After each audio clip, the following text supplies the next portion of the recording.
What's up, guys? Welcome back to another episode of the Vacation Rental Revolution podcast. I'm your host, Sean Moore, and we're back with our Experts Corner interviews, my favorite episode of the week, where we get to interview short-term rental investors, diving into this game, hoping to share the good, the bad, the ugly, helping you guys walk into this game with your eyes wide open. We've got a trio today joining us that are diving into the micro-resort glamping side of short-term rentals, and something is always a hot topic for investors. We've got Graham Hardy, David Mayo, and Matt Camp joining us from New River Ridge. Thanks, guys, for joining us. Yeah, thanks for having us. Here. Really absolutely. Excited. So Graham has been on the podcast.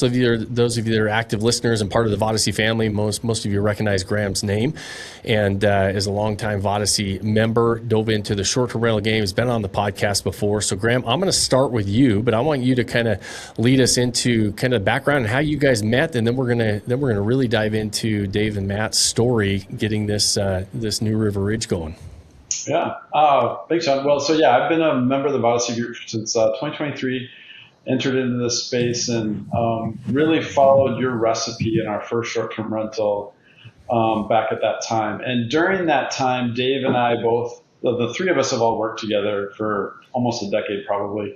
And Dave and I always had a standing Friday lunch where our teams, we would kind of discuss our teams. And so as I was entering into this space, our conversation started to shift more and more around short-term rentals. And Dave, I think originally you were like, hey, I want to buy some land and do hip camping.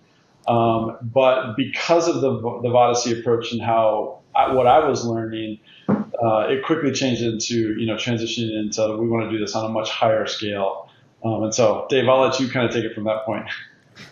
Yeah, I mean, I can pick up there. I would say, and I'll bring Matt into the story as part of this, because Matt and I have known each other for even longer than we've known Graham. We've worked together since 2006. 2006. And we've worked together at multiple companies now, and we've always sort of adventured together, hiking, off-roading, camping, doing things. And we've talked about collectively, this just long-term dream of having some land, and mainly for me, a place in the mountains, and I've had this goal of, I just want a place that's mine that I can get to and have a cup of coffee at sunrise. That's the extent of the goal. And I don't care if I have to hike in, drive in, if there's a cabin or not.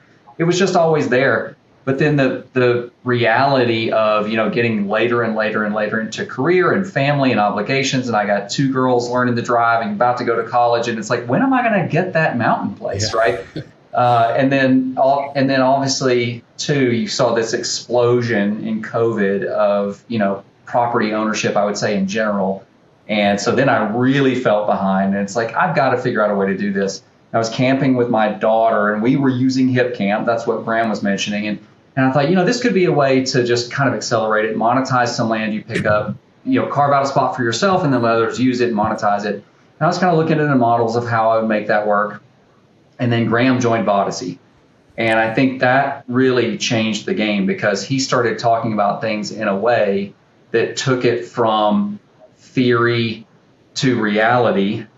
And actually, Sean, I remember listening to your podcast way back then, and I don't know if you coined this, but your term of lifestyle asset just hit straight to the middle of me. Like, this is what I'm talking about. This is something for the family, something as a legacy, but also could be a business opportunity. And so then combining the things combining the things I already wanted to do with things that Graham was learning from a STR side, and then also keeping it sort of in the angle of very, very connected to nature and outdoor, kind of led us down this sort of glamping and small resort, micro resort path. And then, man, it gets wild from there, from, figuring out how to fund that thing, and then telling Matt he had to be in 50-50 because there's no way I can do this, And I think Matt took all of 30 seconds to convince. So yeah. So Matt, tell us, how did that convincing go? So Dave had the long-term vision. He came to you and said, "You're in, brother. It doesn't matter whether you want to or not, right?" Pretty much. I mean, that's pretty much how it went. Yeah. I mean, like Dave said, I mean, I've been a part. Dave and I's families have been part of each other's lives for a really long time. We've got kids about the same age. We've kind of grown up together. We moved to Charlotte, to pursue the same, career opportunity as well. And so it's, Dave is the type of person where, he will analyze and analyze and analyze. And I'm the type of person that's like, great, let's do it. And so it didn't take a lot of convincing when, I had a lot of the same aspirations. We've gone off-roading together and adventuring together. And, I've always similarly had, a desire to own land. And, when Dave started talking about your, lifestyle asset, it hit home with me too. And it's something that I've always dreamt about. And then, we had other friends that we worked with. Graham was one of them who started getting into short-term rental businesses, and other people started owning land. And we were like, why can't we do this too? And so, when Dave started doing this research, and he's like, funny story, when he first came to me, this whole thing started off with, we can just buy a couple acres. We can, it won't be a ton of money. We can potentially go through, and I'm sure this part of the story will come in later, but David also listened to some podcasts on financing of these types of things. And this whole thing started off with him pitching to me for not a whole lot of money. We can get an SBA loan, a really low interest. We can buy a couple acres, and on evenings and weekends, we'll just build a house and we can start renting it out. And I was like, yeah, that sounds great. Man, we are so far from that. It's not even funny. But I think, all of it started off with I'm very, analytical minded, but I am also very quick to just, action, react. And Dave started looking into this, and he started showing me numbers, and, then, quickly turned into what, land opportunities exist out there. And then we started looking at different, properties, and it all just kind of fell into place, from there. And, we both have pursued other opportunities, adventures in the past, and always for one reason or another, it stalled out. And this time, I think Dave and I just looked at each other early on and we're like, are we going to do this? Like, if we're going to do it, we have to do it. Like, every single day has to be a step forward. And, ever since we kind of had that conversation, I don't know, what was it, probably 18 months ago at this point, it has just turned into, it has been that every day we're just progressing. And, we officially broke ground on our property in April of last year, and we're at the point now where we're getting ready to open. So that's awesome. Congrats on that, by the way. We're going to talk a lot about that journey, but I know it's not as easy of a journey as listening and saying, yeah, I'm going to get this SBA loan, I'm going to do this, and this is going to fall in place, and this is going to fall in place, and before we know it, we're going to have this nice resort, right? And there's a lot more that goes into that. So let's talk about making this a reality in the process of taking that idea and the dream of owning some land, and and then really navigating not just the reality when everything falls into place, but navigating some of those challenges that pop up when your area gets hit by a hurricane that normally doesn't get hurricanes, and all those different things that you're dealing with, right? And so, but let's talk, because here's what I would love for the listeners to know, because these things are really, micro resorts, glamping communities are super popular right now. It's an idea that is, a lot of people are very interested in it. It went kind of from short-term rentals to boutique hotels to the micro resorts, and this progression of different aspects of the kind of the personalized hospitality space, if you will. And you guys, I think I know why you chose to jump right to here based on the background you just told me. We wanted a place in the woods. I wanted a place where I can go, I want to get away and have a cup of coffee and nobody's around, and I can hear nature and be with nature and all that stuff, right? So kind of led you down that road instead of just the traditional short-term rental path that might have just been other homes in some of these areas. But as you go through that, the less traditional you get, the less options you have when it comes to financing and, lending options and different things like that. And so I'm sure that was one of the first things you had to navigate as far as a reality hitting you, saying, this isn't as easy to finance maybe as it is to just go get a loan for a house. Is that one of the first challenges that came up? Yes and no. It's actually super strange because there are groups out there, and shout out to Live Oak Bank who helped us through this process. And I was listening to podcasts in the glamping space at the same time and doing, just sort of consuming as much as I could in the process.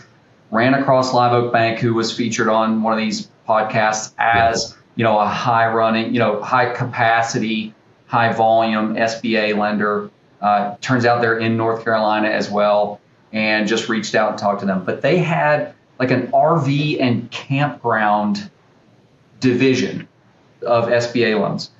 And what's super interesting is that means they were more willing to listen to our glamping idea, right? And like these small 2-person stays, immersed in nature. But it also meant that we spent time teaching them about STR, which sounds stupid coming from me, who's never, been part of an STR, but, with Graham's knowledge and Vodyssey background as well, it helped us to start talking to them about, things like not requiring, we don't need to be on the side of an interstate to get foot traffic passed to get volume and occupancy. And it's not going to take, we don't expect it to take 3 years to stabilize occupancy. We talk about cutting rates at the beginning to boost occupancy and then ride the rate ramp up and things like that. It was blowing their minds when we were doing feasibility studies required for the commercial loan process and had to, I don't know if you guys know Ben Wolf at Onera, but we had to call in Ben Wolf, who we were familiar with, but also the feasibility study was familiar with, to come in and basically say, yeah, this is the overlap between short-term rental model and sort of micro resort model, and you can look at it this way. And so it was so odd we felt like we were just kind of walking into financing unexpectedly, thought it would be hard, and found folks in this niche that could help us, but then they think in that niche also. So you have to be able to educate in different ways there as well. So it was a very interesting process to walk through. Yeah, love it. And so as obviously you put something under contract, or did you line up the financing prior to, like a traditional short-term rental? You're really going to get qualified first, and then you're going to go look for the house. When you're talking about more of these types of deals, you probably need to see the deal, right, to get the financing. It's more of an asset-based type of a business loan where they're like, I need to see the details of the deal. So how did you navigate the negotiations with the seller and the time it would require to go get the financing once the deal was there? Yeah, Matt, you want to talk about that one? Yeah, it's something I like to talk about a lot. Like, we didn't know what we didn't know going into this process. We didn't know how we would get financing. We didn't know what type of land was available. We didn't know what units we were going to build or how we were going to build it. Like I said, we thought we were going to be building these things ourselves on evenings and weekends. And every step along the journey, we learned a little bit more, and it almost kind of forced us into a particular path. And so our initial journey, I remember very distinctly, like, what really made this real was the first conversation we had with the bank. And Dave and I we went back and forth on, like, we're not ready to have a conversation with the bank. We haven't found a loan. We don't know what the deal looks like, to your point, Sean. And, but at the same time, we didn't know what we needed to be able to bring to the table for a deal. So it was this kind of chicken or the egg thing. And we just said, look, we're just going to have a conversation and see how it goes. And, Nick Parker at Live Oak Bank was so incredibly helpful and so accommodating for the first conversation. And I'll never forget, he's like, you guys, like, it's going to be way harder than you think, and it's going to be way more expensive than you think. And we were so naive to think that we could do it for what we thought we could back then. But that drove us to understand, the financing limitations, the financing needs, and that led us to, conversations as we started looking for land. And to your point is, we're talking to sellers of land and they're looking for commitments. We had to get commitment letters from the bank in terms of, like, would they be willing to finance a project like this? And so, we had rough ideas of what we wanted to do, how much we wanted to spend. Live Oak had told us, this is about the size project that they'd be interested in, frankly, at the very low end of their range in terms of how they like to look at projects. And then, really, we didn't know how many units we'd be able to build until we found a piece of property, which was a very lengthy process, right? You're looking at raw pieces of land through, through websites and trying to do satellite views and looking at drone photos. And you're like, I think maybe you can put a house here. And Dave and I spent months driving up to the mountains and looking at, 4 or 5 different pieces of land in a weekend. And, I just remember, like, hiking on all fours trying to get up some pieces of land. It's like, well, maybe we could put a road here. And then you hike to the top and you're like, maybe we can get a house here. And so everything, just to kind of jump forward, landed into place when, we were going through this land discovery process, and we came across a piece of land that, we were really interested in. It was about 14 acres outside of a town called West Jefferson, which is in northwest North Carolina. And, just to expand on that a little further, it's this really nice, level ridge across the top of a mountain with really long range mountain views. And what ultimately led us to the number of units that we could build on that property was going through the early discovery phases with the surveyor, where the surveyor is the one that told us, actually, no, it was the planning department, told us that we could have no more than 2 houses on a parcel of land. And so we thought we were limited to having 2 houses on, the top of this property. Well, then we talked to the surveyor, and the surveyor said, well, you can do what's called a house split. So we could actually subdivide the parcel before we bought the land, then divide it again once we bought the land. Now we've got 3 parcels across 14 acres. Now we can do 6 houses, right? And so there's so many things that we didn't know going into this project, but long story short, we found a piece of land. It was 14 acres. It's got, fantastic long range mountain views. We actually wound up building 5 houses, mainly because of the amount of investment we needed to be able to build on and, the space allocations on the property. But yeah, that's just kind of how the process for the bank and land acquisition went. And, I'm sure we'll fill in kind of the rest of the story after that. So we're not even to the full acquisition yet. And we've talked about a lot of critical, brains behind the team members, right? The team members, how critical they were in helping you make decisions between the people at Live Oak Bank, where they're looking at it from a business standpoint. They're looking at feasibility studies. This is what we want to do. And they're looking at it from a risk perspective. But you guys are learning a lot because they want to mitigate their risk. So do you. And You're learning a lot from them. You talk to the planning, the surveyors, the Planning and Zoning Commission, and you're starting to say, okay, here's some other things that we can start to look at and do. And I'm highlighting that because we talk so much about having those partnerships, the right partners in place, and the right partners on your team, because they really are partners in these deals. And just going through the preliminary stuff here, it's helped guide the decisions to where you end up and how you're navigating this entire thing, right? Yeah, absolutely. Yeah, even from, I'll just add one thing and then I'll let you chime in, Dave. Even to your point, Sean, the seller, was a partner in this, right? We had expectations going into this that once we found land and we had already established what we thought we needed from the bank, that we could close in 30 to 60 days. It took almost 4 or 5 months for us to close. Yeah. And the seller could have easily said, forget it, this is taking way too long on that. So you're even talking about needing to have and establish the right partnership with, the person you're buying the land from, the conversations you're having with the county and the government officials. It's everybody. Yeah, 100%. And I will tell you, just from my experience of buying land that we're going to be doing any sort of development on, that's a hard conversation. When I was doing a lot of development stuff, I know how long it's going to take. You guys didn't know how long it was going to take when you started going into this. And sometimes kind of your naivety can be good with the sellers, because you're like, I think we can close on this in 45 days, maybe 60 days, right? And they're like, yeah, let's do it. And then you get 60 days in, and you're like, we're not even close. So then you have to kind of renegotiate, right? Yeah. The hard part now is the next one.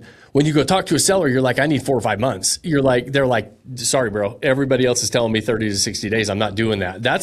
So the reality, now that you know the reality, sometimes it's hard to negotiate that on the front end. So because you're right, the seller needs to be a partner on the deal, and you have to do a really good job of explaining what you're doing, why they should wait 4 or 5 months, maybe why they're getting a little bit of a premium there, all those different things. And so I'll tell you that for the next one, because the next negotiation is a little harder, because sometimes it's easier to renegotiate than negotiate the 5 or 6 months up front. Yeah, no kidding. Definitely. I think, some people are taking the approach. I want to jump back to partnerships in a second, but some people are taking the approach now, I think, of land acquisition and then approaching the commercial loan process that is essentially business loan.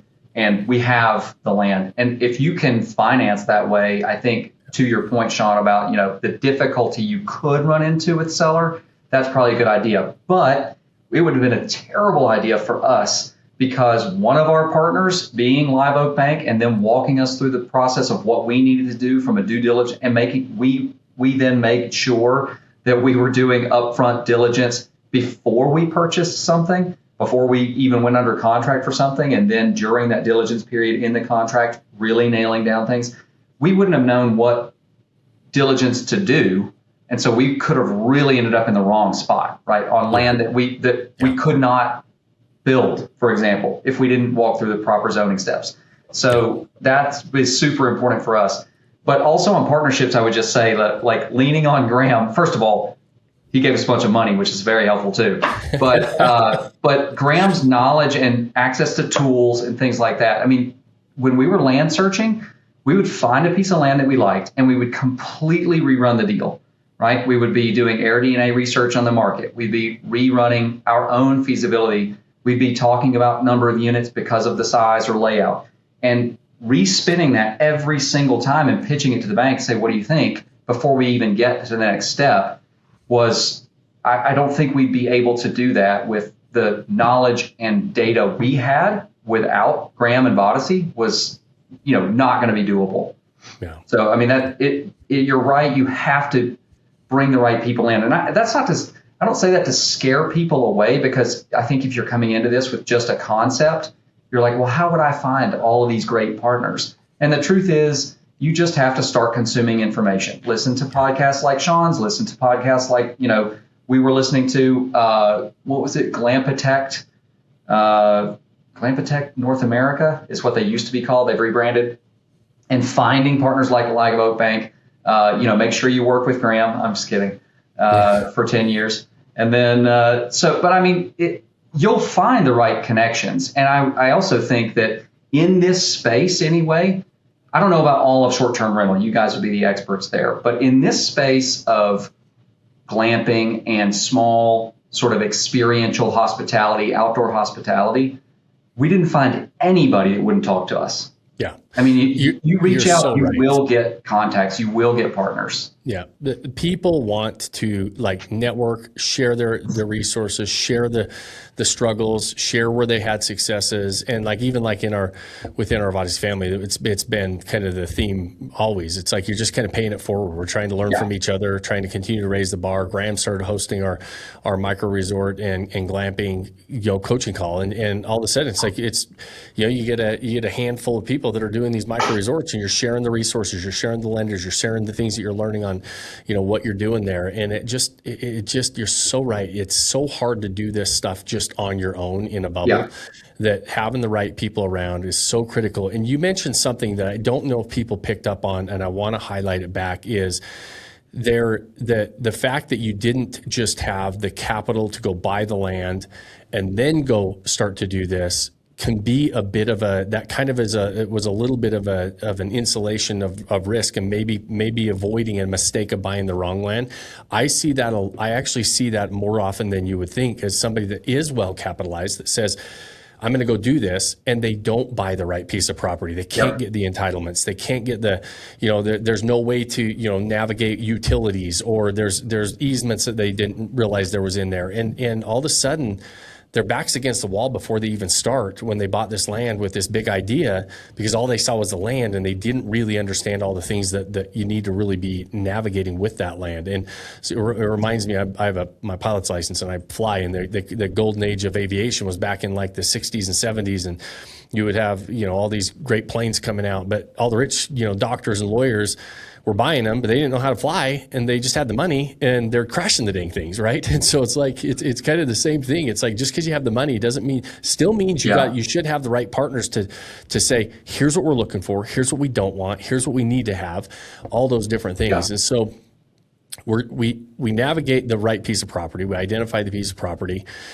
and so we've negotiated with the seller. So walk me through, because I know that there was a fairly a scary event in the very beginning when you were about ready to close on this thing, and then let's talk about some of the challenges of getting it closed and starting off.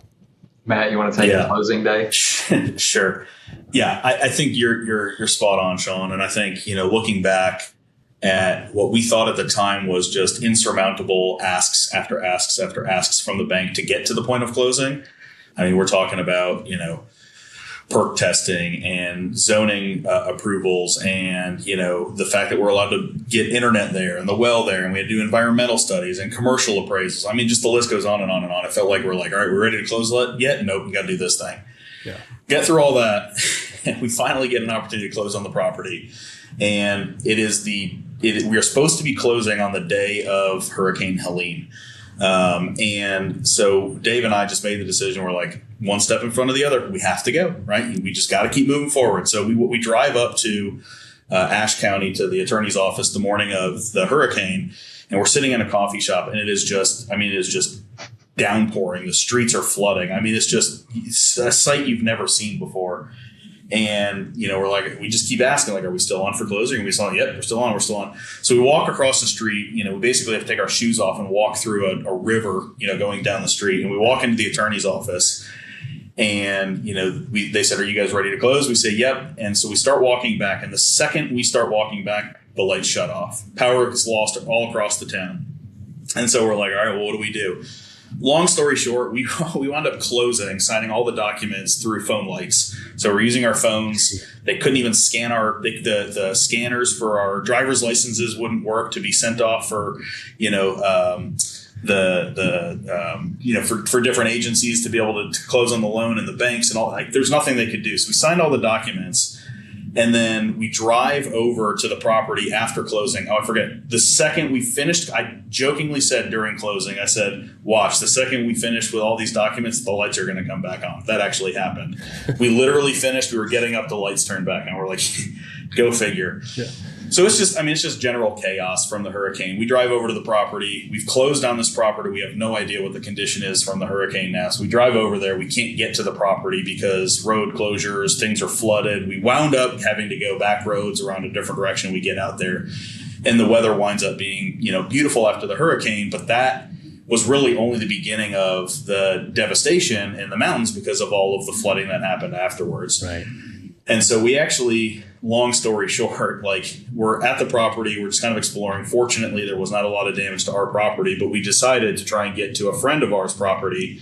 And in the process of doing that, almost got stuck in the mountains because all the roads and the bridges and everything were washing out. So it was a very adventurous close to the project. And Dave and I were always looking back like, I think this was a sign. Like every step of this. I love that you didn't lose the enthusiasm. You're like, hey, lights are out. Use the phone. I'm not even sure if we closed or own this property yet. I mean, there are so many stories throughout this project that are just like, it wouldn't be New River Ridge without. We had a friend come up one time.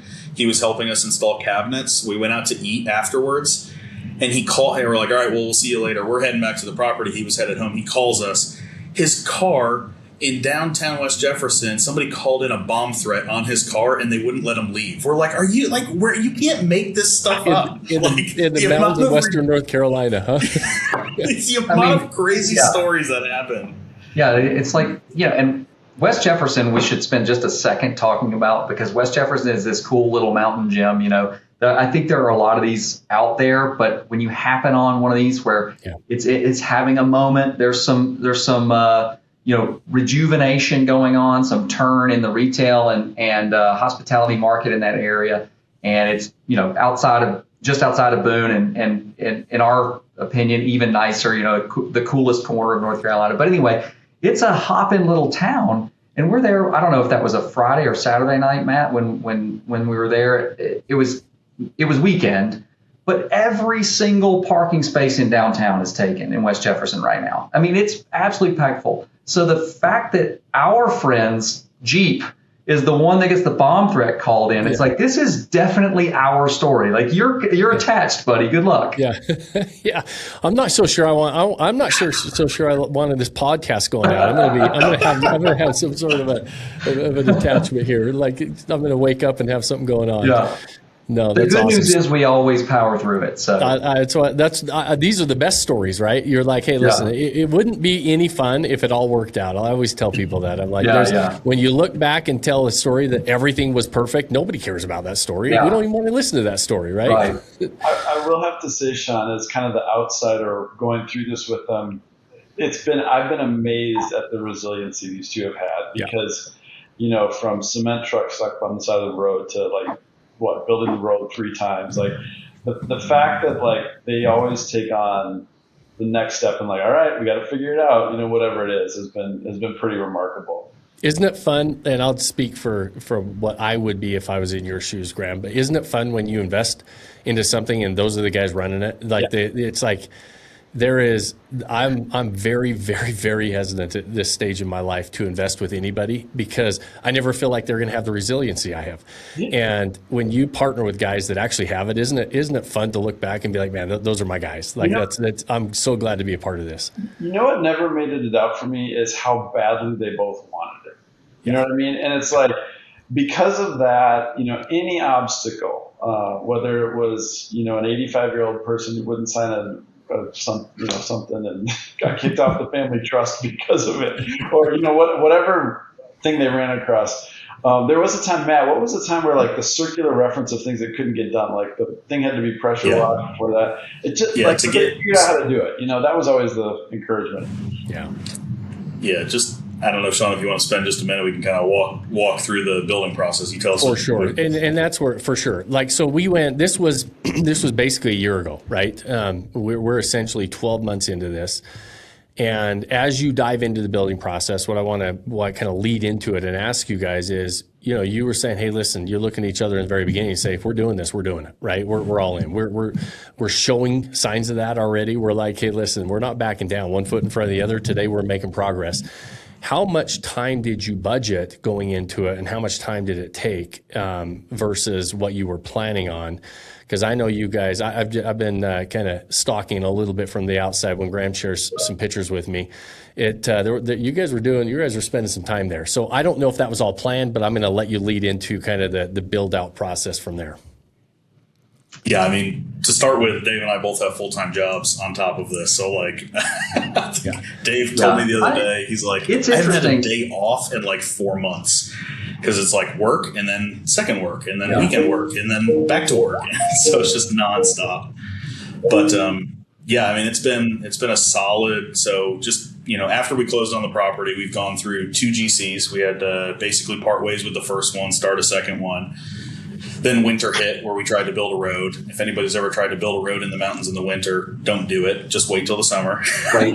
It'll cost you a lot more time and money in the long run. Yeah. We've done it 3 times now, as Graham alluded to. And I mean, it was obstacle after obstacle. I mean, it was, we needed to dig a well. Somebody's got to be there for the well company. We needed to part for, the septic. Somebody needed to be there for that. We needed to be on site to pour cement. We needed to be there for that. The cement truck gets stuck. Somebody needs to be there to help get them out. I mean, it has been, when you say like, what should you plan for?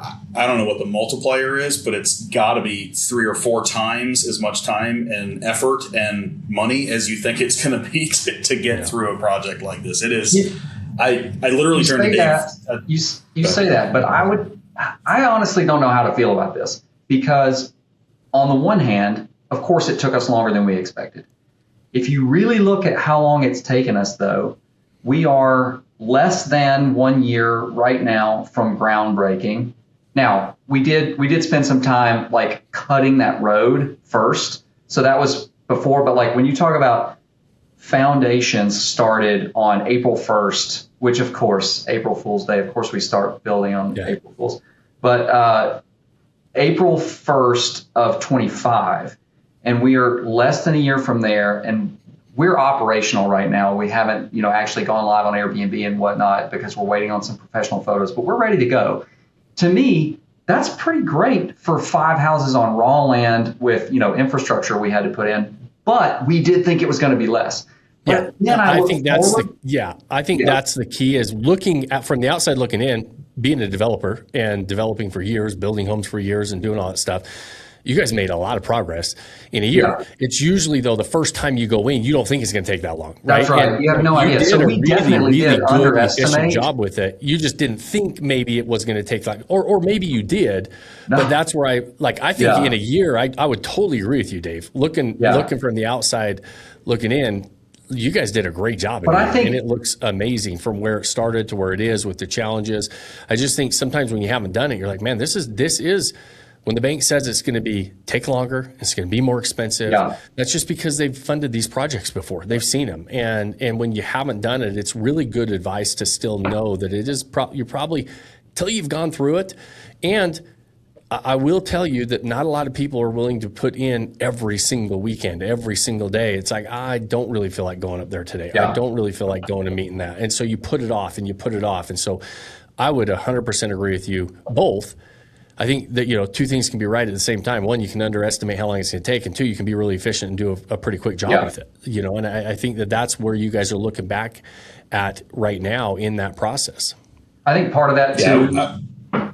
I'll just real quickly, Matt, and then you can go. Part of that is just being a really, really, really aggressive with ourselves and saying we haven't missed a date until we miss that date. We set aggressive dates. We drive to them. We miss them. We're not going to miss them until that day, right? We're not going to give up that date until we've missed it. And if you keep doing that, then you're saving time every time, right? Yeah. Yeah, I was just going to say, Sean, I mean, the other thing that I think can't be understated is you going back to your comment earlier, partners, right? Like, find yourself a really good partner that you can do this with, because trying to do this on your own, you will go insane and you will not make it. Like, I mean, there's not enough time in the day. There's not enough energy to go around. There's not enough literal hands and, voices to have all the conversations that need to be had. So, I mean, I think you can't understate having had a great partner to go through this with, and know that, when you're unavailable or can't be there, somebody else can. So yeah, it's so true. And I mean, because you both have good days and bad days, and what you're hoping is you're when you're having a bad day, your partner's having a better day, and you can pick each other up when you need to and push each other when you need to. And Dave, I love where you guys said, hey, listen, we gave ourselves a date and we're not giving up on that date till it passes. I mean, that's just an indication of a high performer, right? It's like, hey, listen, we're going to be aggressive. We're not going to give up. We're going to do whatever it takes to hit those dates, because they mean something to us. Like, deadlines mean something to us. And that's high performers in general, right? They're super competitive with themselves. They're their own worst critics. And when you have high performers working on something, that's just what it is. And, when you're having a bad day and Matt says, hey, listen, Dave, you've never missed a date. You're like, all he has to say is something like that. And you're like, yeah, shit, I'm not missing this one. Right. Or you say that to him and he's like, it's almost like a little challenge that we have with our groups and our partners and everything else. You don't even really have to push him that hard. You're like, oh man, that's not like you. Usually you're always hitting that. That's kind of, and you get that little pick me up sometimes just with a challenge almost. And having the right people to go through that with is critical. And it's, you look back and look what you did, like you said, Dave, in a year, and it's pretty amazing. So let's talk about where it is right now. Like, let's talk about, we're at that launch phase. That's a super exciting phase. There's actually something tangible that we worked on. It looks amazing. People are going to start enjoying it. So tell me like where it's at right now and kind of what the future plans are for New River Ridge.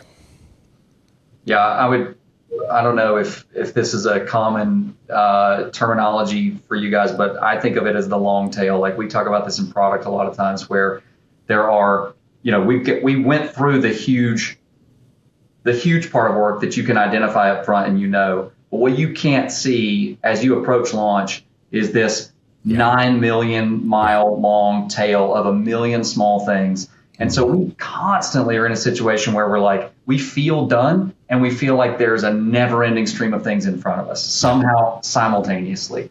And that it's maddening, really. But I think, was it today or yesterday, man, I looked at you and I said, I think they're ready.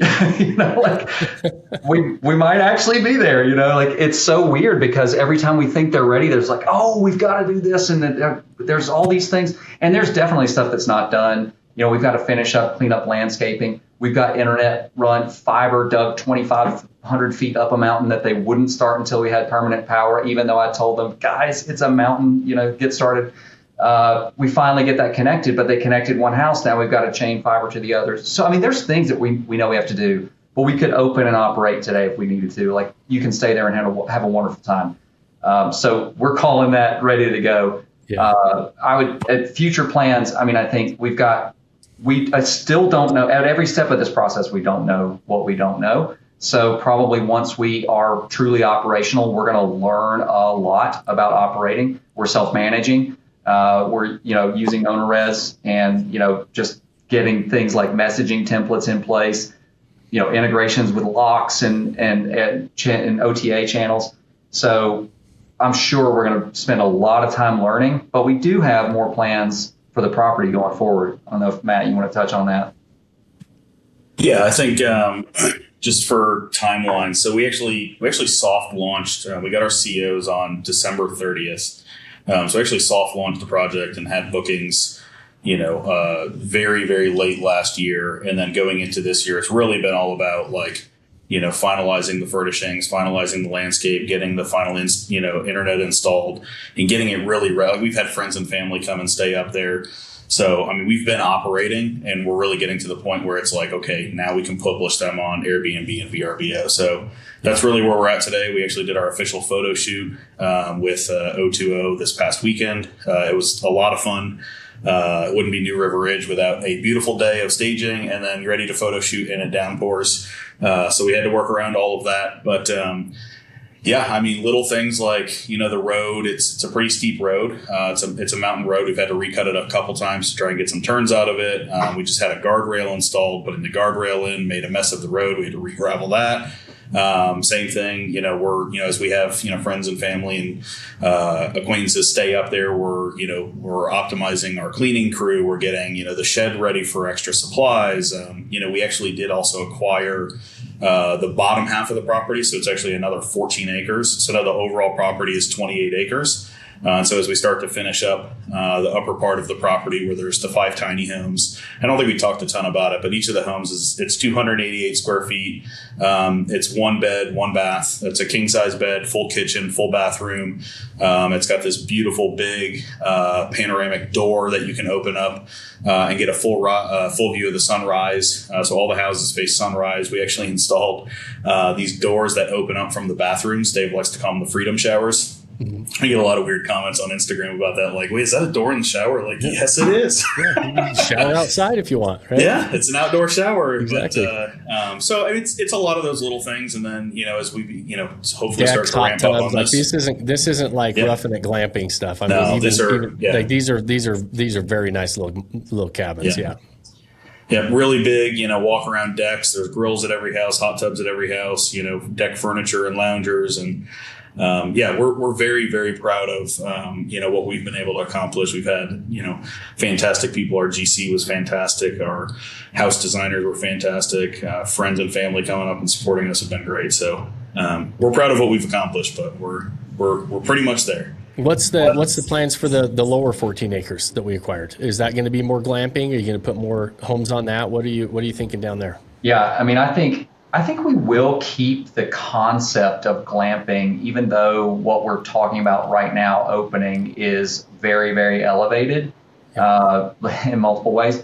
But at the creek side, we are talking about what you would, I think of more traditionally as glamping, sort of salt side tents, neat accommodations, very, very, luxurious camping, but actual camping, right? And so we think we could carve out, quite a few sites down on the lower part of the property. It's a beautiful meadow with an absolutely gorgeous creek running through it. It's a really, really nice space. And it really feels, when we were able to acquire that mid-build, which was also a challenge, but when we're in the middle of spending all this capital and we're like, we've got to get it, because it really felt just like a puzzle piece together with the other part of the project. And we're going to have to really buckle down, get operational, see some cash flow, and understand the operation of New River Ridge as it stands today before we're really ready to take any risk there. But it's a great opportunity going forward to sort of have both those levels of glamping.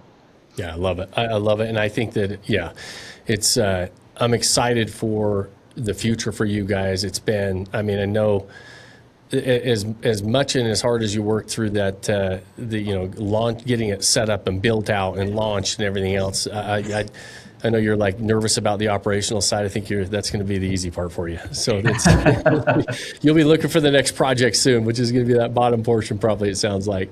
I was really happy that I'm looking forward to the downhill. Yeah. I'll tell you guys, and just from I worked with a lot of investors that are high performers. They get through this setup phase, right, in the build out phase, and then they're like, I just need a break. They're comfortable with a break for, I swear, less than 30 days. You start hitting longer than a 30-day break, they're like, I think something's wrong. Like, I need to be doing more. I need to be like, there's something else I need to be doing. I hear that all the time. So I'm curious if we're going to hear that from you guys.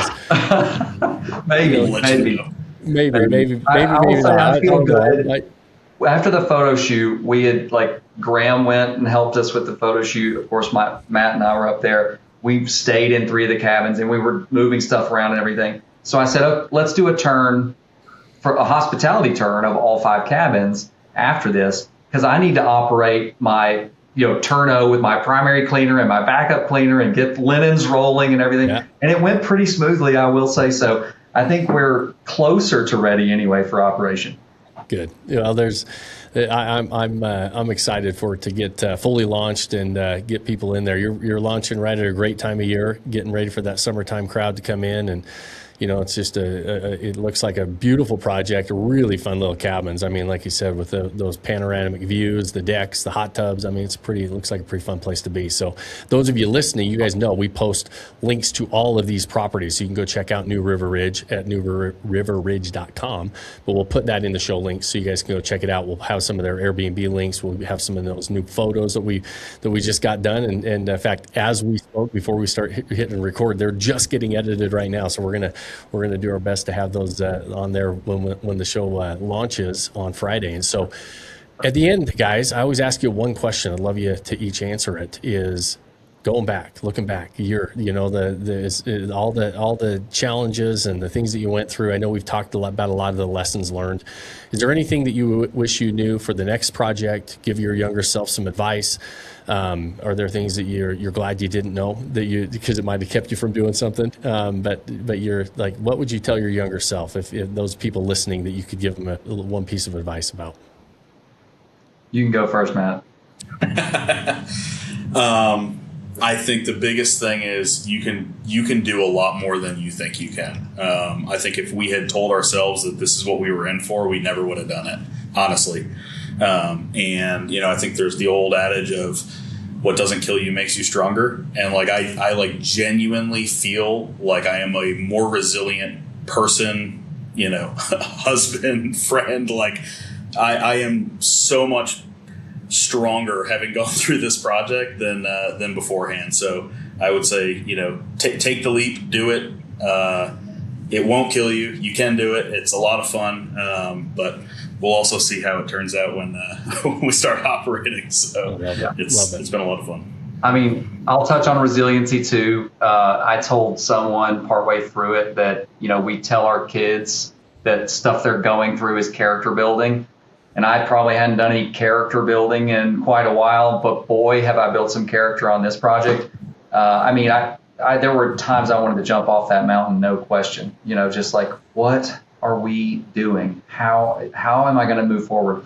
But you will move forward because there's only one way to move. It's forward, right? I mean, what are you going to do? You've got to complete this. So, and I think you do need to have that mindset, and you need to know you do, but then you're gonna accomplish that.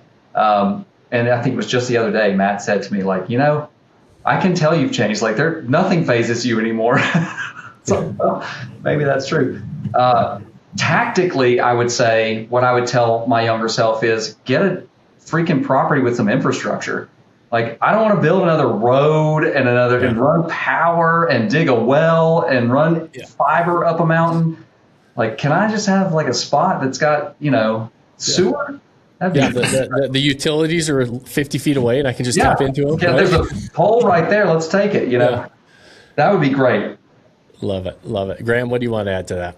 I think when I did your podcast a couple of years ago, I said take more calculated risks. So I guess I've done that a little bit. Yeah, more, you followed your own advice. I like it. Yeah, it is. No, but I think, when you have great partners like these guys, it's been a blast, honestly, from my standpoint, because I didn't have to do all the work. But when Dave and Matt and I would get together and I get to hear the stories, each week or a couple times a week, and just like the laughs we would have through this was pretty enjoyable, because it's been quite a fun thing just to be a bit of an outsider and be a part of. So, yeah, I mean, you got to do more of this. So now I'm on to like, what's the next big thing to do?